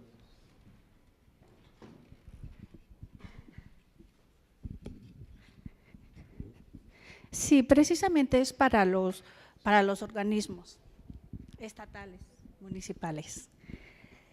Por eso mencionaba que era para el profesor Víctor y para el profesor Hugo, o maestro Hugo. En las 480 operadoras que cuentan o que asesoran, 480 asociados, estará con ustedes el municipio de Chilpancingo Guerrero. Ahí es un problema de abastecimiento y de saneamiento, en donde yo conozco porque visito muchos municipios. Entonces ahí la población tiene cada mes cierta cantidad, le estoy diciendo cada mes, cierta cantidad de metros cúbicos. A diferencia de Jojutla, donde está IMTA, que tienen ciertos metros cúbicos por mes asegurados, pero ahí el saneamiento es cero. ¿Qué hacer hasta a la población que ni siquiera tiene los 35 metros cúbicos que tiene derecho? ¿Y qué se hace ahí? ¿Por qué las autoridades, vienen unos, vienen otros? Se fue Peña Nieto, dijo que su campaña en 5 años teníamos agua y no hay agua. Entonces, ¿son políticas? Es pregunta. Gracias. Sí, bueno, efectivamente, por supuesto que hemos estado combatiendo por muchísimo tiempo el tema de la política. Hay quienes han comentado que debemos despolitizar el agua y yo al contrario pienso que más bien tenemos que politizarlo más, pero en el buen sentido. En el momento en el que las autoridades de todos los órdenes de gobierno entiendan que los servicios de agua y saneamiento son servicios básicos, por encima de las carreteras, hay que decirlo así, por encima de las plazas, por los kioscos, el embellecimiento de las ciudades, entonces va a comenzar a cambiar las prioridades. ¿Por qué digo esto? Porque para un organismo, para un municipio, por supuesto que un alcalde, cuando le pones las opciones de inversión con recursos limitados, le dices, ¿qué hacemos, alcalde? O sea, ¿hacemos bonito el centro o enterramos tubos por la ciudad? ¿Y qué creen que va a contestar el presidente municipal? No, pues por supuesto, hay que hacer una estatua del fundador del pueblo y que diga que yo la hice. O sea, desgraciadamente estamos sujetos a muchas decisiones que tienen que ver desde lo local precisamente porque su responsabilidad primaria, según el artículo 115, está en el municipio. Pero entonces tú dejas a que las autoridades locales decidan cuáles son sus capacidades de inversión. Y después, la necesidad, por ejemplo, y se impone a la racionalidad económica de la que hablaba Humberto, y entonces, por ejemplo, cuando le dicen, oiga, alcalde, tenemos que tener un organismo operador fuerte que garantice el llevar esta agua a todas las personas. Pero y sin embargo, en su campaña, las personas que sufren de agua, tal vez lo más fácil que puede decirles él, ofrecerles es, no les cobraremos el agua. Agua gratis para todos. Y entonces, ¿cuáles son las consecuencias? Precisamente esa. O sea, no quisiste pagar, bueno, pues entonces no vas a tener derecho a poder exigir ninguna calidad o ninguna cantidad de agua. Es complicado también, por supuesto, también porque las necesidades de inversión de agua son muy fuertes. Hay ocasiones en las cuales desconozco exactamente el caso de Chilpancingo, pero el caso es que a veces no existe el agua disponible y hay que traerla y hay que rescatarla o hay que reducir al 70% la eficiencia física y eso va a necesitar de grandes cantidades de inversión y a veces el costo-beneficio en todas estas cuestiones no se justifica, o sea, no se justifica para las autoridades. en el cual dirán, oye, pues es que tenemos que meter 100 millones de pesos para dar agua a una colonia de 20 familias, ¿no? O sea, no, pues es que no, porque ¿sabes qué? Mejor nos compramos patrullas y garantizamos un poco más la seguridad. O sea, es una cuestión también, por supuesto, de disponibilidad de recursos, de falta de recursos, de voluntad política también, de la buena, pero en la medida, le comentaba, en la cual también a las personas las concienticemos de estos temas, a las cuales la gente esté enterada del ciclo urbano del agua, por ejemplo. O sea, normalmente nosotros nos quedamos con el ciclo natural del agua.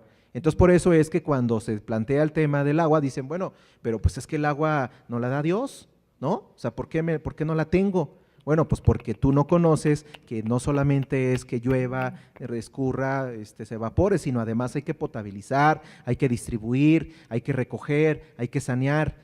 Y entonces, en la medida en que la gente conozca todo ese proceso, entonces estará dispuesta, por supuesto, a decir, pues claro que hay que abonarle, claro que tengo que pagar mi recibo. Una autoridad que me diga que me va a regalar el agua, lo que está haciendo es condenarme a no tener un servicio adecuado, porque finalmente cuando esa persona deja de tener agua, esa persona es la que paga más dinero, que la que pagan los ricos. Porque entonces la persona que no lo tiene pobre va a tener que contratar pipas, va a tener que estar comprando garrafones todos los días, va a tener que estar comprando agua embotellada, porque si no teme enfermarse por tomar agua de los ríos o de los arroyos, y entonces hacia eso creo que debemos de ir, y creo que esa es la respuesta a la cual lo paso ahí. Muy rápido. Yo sí conozco el caso de Chilpo bien. Pues tienen mala suerte, les toca puro gobernante malo, y entonces hay 2 ciudades capitales en las que yo no tomo agua ni para lavarme los dientes, Chilpancingo y Oaxaca. Y ni remedio tienen ahí. Algún día en que este país tenga educación, cultura, que veamos el mundo diferente, se resolverá, pero Chilpancingo no tiene remedio, en mi opinión, en mucho tiempo. Y si hay otra salida, Hugo, la gente que no paga, pues se organiza, presiona, y le van a llevar las pipas gratis, o le van a coronar adeudos. Hoy vi o ayer, no sé qué, en Tabasco no pagan la luz y ya se los condonaron. Entonces, tenemos esa cultura de que pues organízate, presiona, no respetes, y se van a salir con la suya. Entonces, y eso ocurre en muchos temas, y el agua pues es un reflejo de lo que es este país, y pues cambiará cuando cambie el país. Espero en 2 o 3 generaciones, ya no lo veré yo. A lo mejor ustedes que están más jóvenes sí, pero yo seguro no, y así seguiremos mucho tiempo. Así que no le crean ni a los que están ahorita ni a los que vienen dentro de 6 años. Este problema es cultural del gobierno y tardaremos generaciones en que se cambie el tema del agua y muchos otros temas que para desgracia les vamos a dejar a nuestros hijos. Mi hija está en Morelos, yo le hablo cada 4 horas porque pues allá hay mucha violencia, y eso no va a cambiar en una buena cantidad de años, y eso en otros temas es lo mismo. Y allá creo que en Morelos también hay un tema de inseguridad que se está metiendo el tema de los grupos organizados también al control del agua, que es otro gran reto. Pues bueno, ya para concluir, ya. Bueno.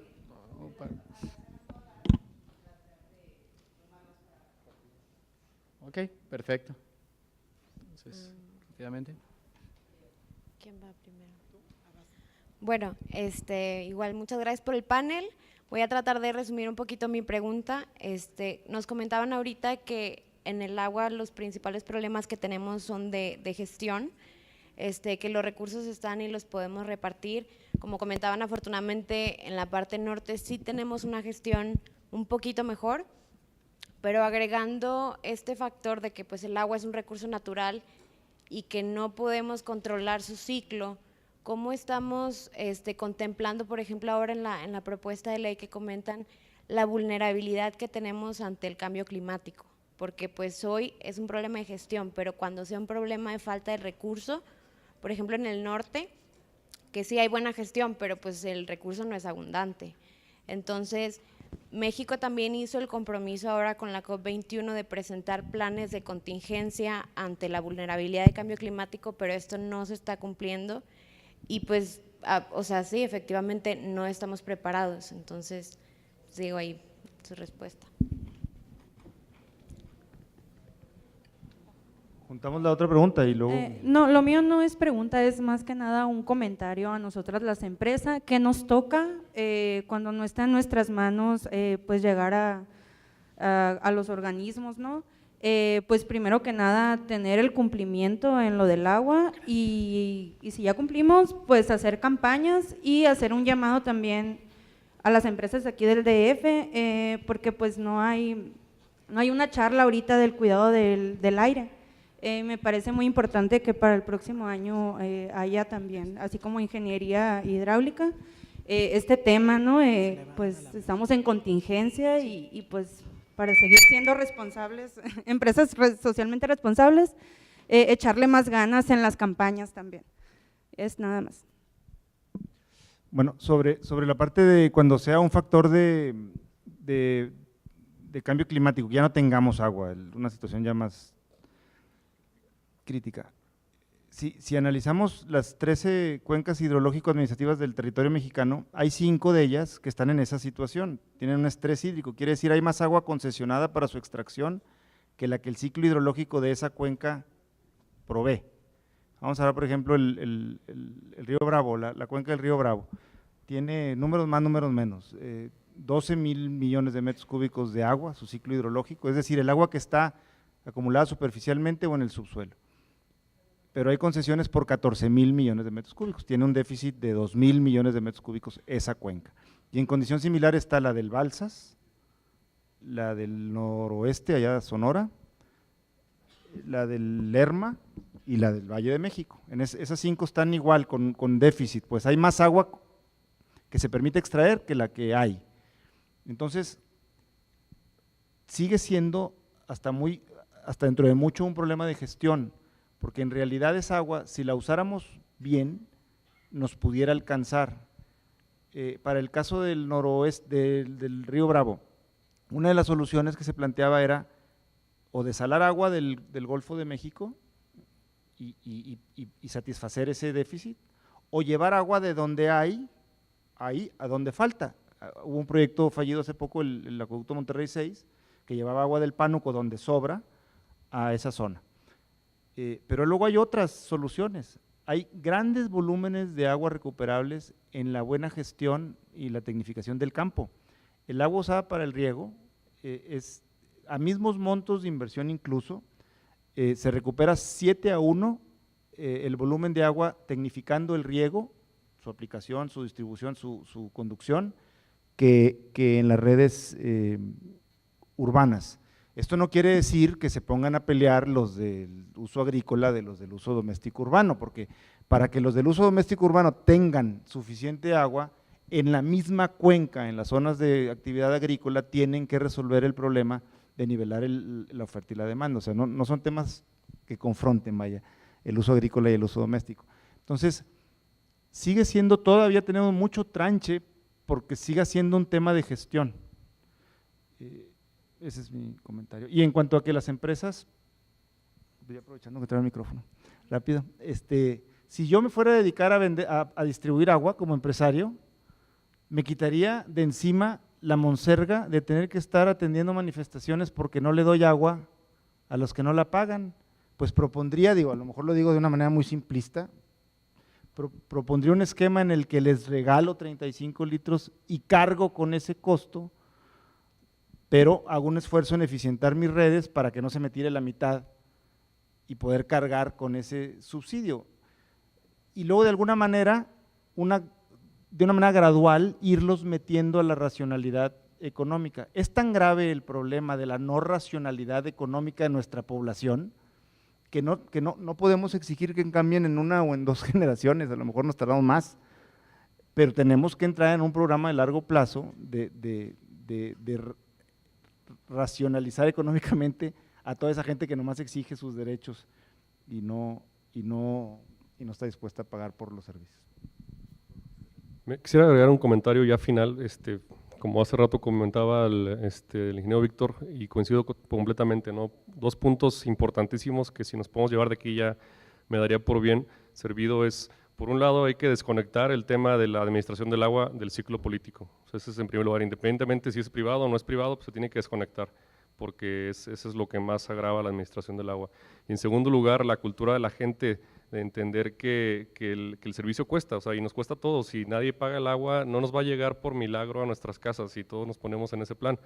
Y que, por ejemplo, el saneamiento se olvida muchas veces porque no es tan importante como que te llegue el servicio, pero muchas veces en los organismos inclusive es más caro sanear el agua que lo que cuesta llevar el agua potable. Entonces, eso es un tema cultural en el mexicano de por qué voy a pagar por que se lleven la basura, por qué voy a pagar porque saneen mi agua. Es un tema súper crítico que ojalá nos pudiéramos llevar todos a la casa el día de hoy. Comentar un poco del comentario del cambio climático. Efectivamente, imaginen si no podemos garantizar hoy por hoy el llevar a todos los mexicanos agua, estar pensando en que tal vez ahorita estemos viendo cómo lo vamos a hacer cuando la situación se vuelva más crítica. No está pasando. Ya deberíamos de estar viendo precisamente lo que comentaba Humberto, los cambios de uso, por ejemplo, en la parte, por ejemplo, de campo. El campo utiliza el 70% del total del agua del país y las ciudades solamente utilizan el 30%. Sin embargo, ha habido algunos organismos operadores que sí han hecho algunos esfuerzos, por ejemplo, por intercambiar. O sea, para algunos, por ejemplo, algunos agricultores, el agua que tú saneaste tiene mejores condiciones para el campo que las que ellos utilicen como agua cruda, la que se conoce como agua que sacan directamente del pozo y riegan. Si el organismo operador les dota de esa agua tratada y los campesinos le ceden los derechos a los organismos para el uso público, es una de las posibilidades. Terminar, pues por supuesto México tiene un problema muy grave en cuestión de agua. Ya lo decía, tenemos un norte con muy poco recurso hídrico y tenemos un sur con todo el recurso disponible por encima de las necesidades de la población, y ver cómo paradójicamente la Ciudad de México nace, por ejemplo, cuando Hernán Cortés conquista y todo el mundo le decía, tiene que dejar esta ciudad, fúndela en Cuernavaca, fúndela en Puebla, fúndela en Toluca, porque aquí se inunda todo, estamos llenos de agua. Sin embargo, no se fue por cuestiones de poderío de conquistatorio. Y curioso que después de 500 años, ahora estamos pensando tal vez que deberíamos de dejarla, pero por el hecho totalmente contrario, porque ahora ya no tenemos, ¿no? Entonces, fíjense cómo en 500 años logramos pasar de una ciudad que era agua absolutamente a una ciudad en la cual ya no existe. Actualmente existe 100 ciudades con problemas críticos a nivel mundial. Existen 20 ciudades que dicen que para el año 2050 de plano no van a tener agua y México es una de ellas, la Ciudad de México. Entonces, ¿qué vamos a hacer? ¿Vamos a seguir trayendo agua de otros estados o de plano ya comenzamos el éxodo y nos vamos a otro lugar o qué hacemos, ¿no? Vámonos a la Toluca. ¿Cuál? De Tecolutla. De Tecolutla. Bueno, muchas gracias.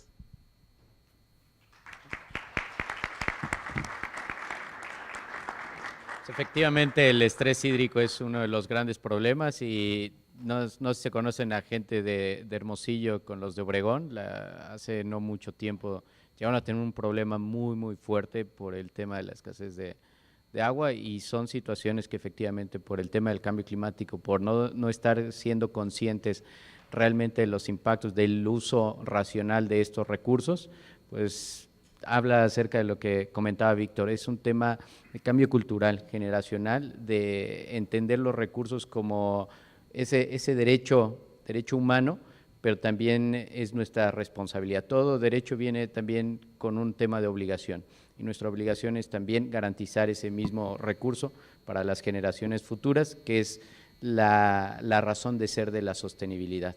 Entonces, muchísimas gracias. Les pido fuerte aplauso para nuestros panelistas.